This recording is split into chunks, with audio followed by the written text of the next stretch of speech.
So going to high school, did you know that you eventually wanted to go into business? Did you know that that was kind of where you were headed? No, I originally wanted to do marine biology, actually, Oh, wow. So believe it or completely, not. yeah. But I like to work with people, so I was talking to my advisor, and I was in the school for science, the natural science college.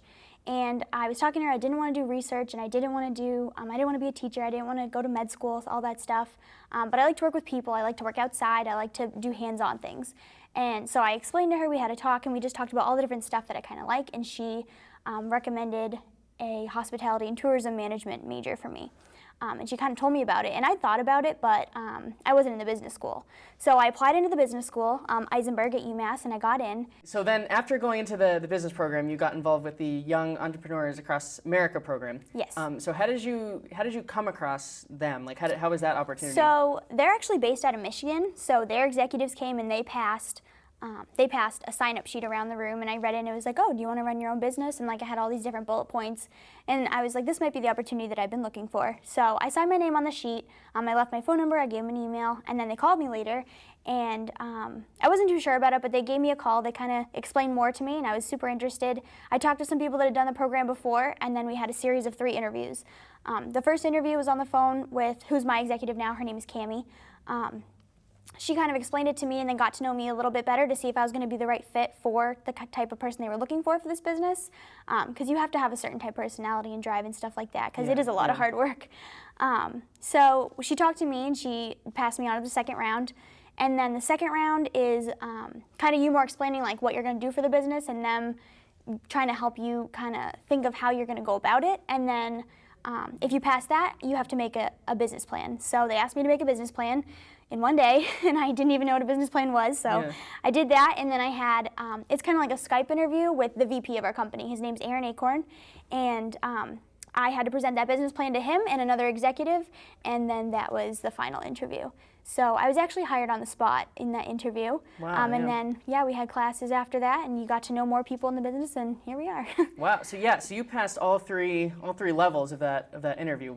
So it's pretty selective. Do you know how many people like applied to it, and then how many were? They said they interviewed over 40 people, and we have 11 branch managers at UMass. What do you do exactly? So you it's painting, right? So you go to Yes. So we do. It's an exterior painting business, and what I do is I do all the other stuff. I do the marketing, I do the recruiting, and then what I do differently that everybody's going to have the same resume as me, except they're not going to have sales. So they get all the same experience. So what I do is I go to homeowners and I give them free estimates. We went through extensive training with the program to learn how to do all this and do the estimates and all that stuff.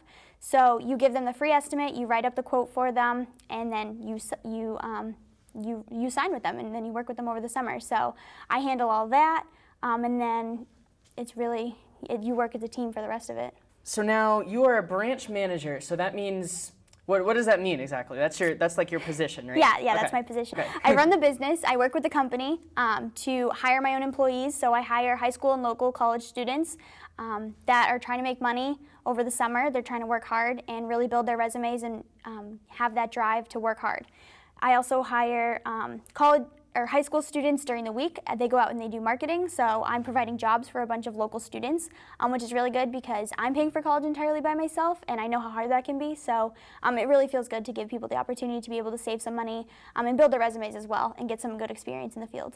And then are you actually involved in the painting of people's houses? Yep. Or are you just, so you're like hands-on? Yeah, so I'll mostly be doing the estimates and selling over the summer and working with the homeowners, but I will be on the jobs as well. I'll start my crew in the mornings.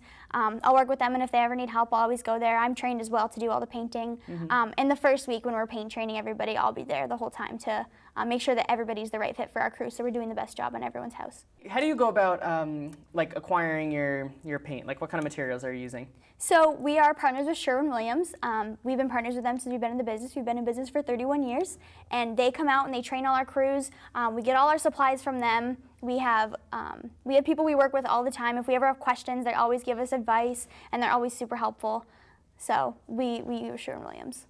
So you had said that that when you originally thought about starting a business, it was really intimidating. Like you could never see yourself doing that. Are you still intimidated, like or do you think you're a little more comfortable with the idea of yourself running a business? So, I mean, I think telling any 19, 20-year-old person that they're going to run a $100,000 business, that they can do that, is a little intimidating. Sure. Now that I've actually gone out and done it, had the training, met with the people that have done it before, and started to actually run the business, it's not as intimidating anymore. I mean, I know how to do everything, so I'm a lot more comfortable. I mean, it's a learning experience. I learn how to do everything more, and I learn how to get more experience with all that every single day when I'm going out and doing it. Yeah. So it makes it a lot easier when you're actually doing it instead of just hearing about it. So that is one thing that I would definitely tell people. Don't be intimidated and not try it just because it sounds like a lot. Just try it, and sometimes you might find out that it really works for you. I liked how you said it's, when people are looking at a business, it's not what you do, but it's why you do it. Right. So why are you doing this business? What's your why, Our executives really pushed our whys, so I'm really doing it to prove to myself that I can do it, and just try to really better myself. And I also wanted to donate back to the Best Buddies organization, so I'm donating 1% of my profit back to them at the end of the summer, because I wanted to make sure that they still have the funding to do all these fun things like do the dances and go on the whale watches, and if they needed new uniforms for unified track, stuff like that. So it also is just to give back to everything that's helped me helped to shape me into who I am. Is it difficult balancing your business with college? That's got to be crazy, taking all your classes and running a business. Yeah, I've definitely had a lot of time management.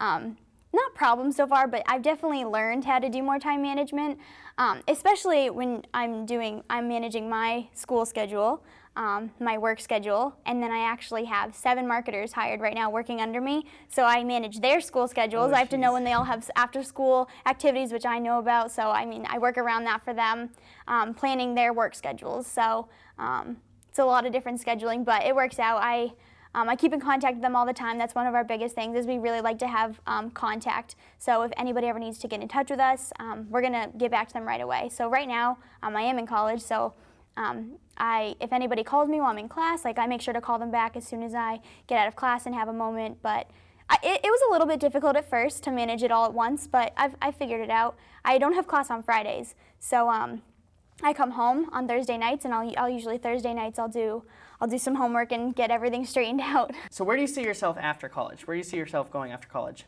The year after college, I'm actually minoring in Spanish, so I want to go to Spain for a year. We have a program that you can go there and you can teach English, so I want to do that. I really like to travel.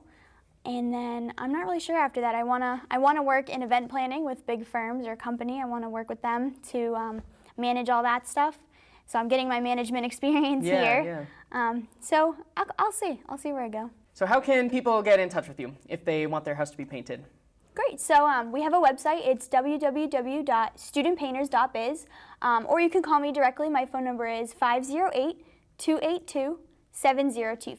All right, Haley. Well, thanks for coming on. It's been great. It's good to learn about it. I didn't even know that this program existed. So if anyone is interested in getting their houses painted, definitely talk to Haley. This is Milford TV News and Sports Director Tim Coet. Make sure you check out new editions of the Milford Informer every Friday at 7:30 p.m. or during one of our 8 convenient re-air times throughout the weekend. You can also find individual news stories as well as full archived editions on our YouTube page, My Milford TV. If you live in the greater Milford area and have an idea for a news story, you can tweet at us using the handle @Milford_TV, or you can contact me directly by sending an email to news@milfordtv.net.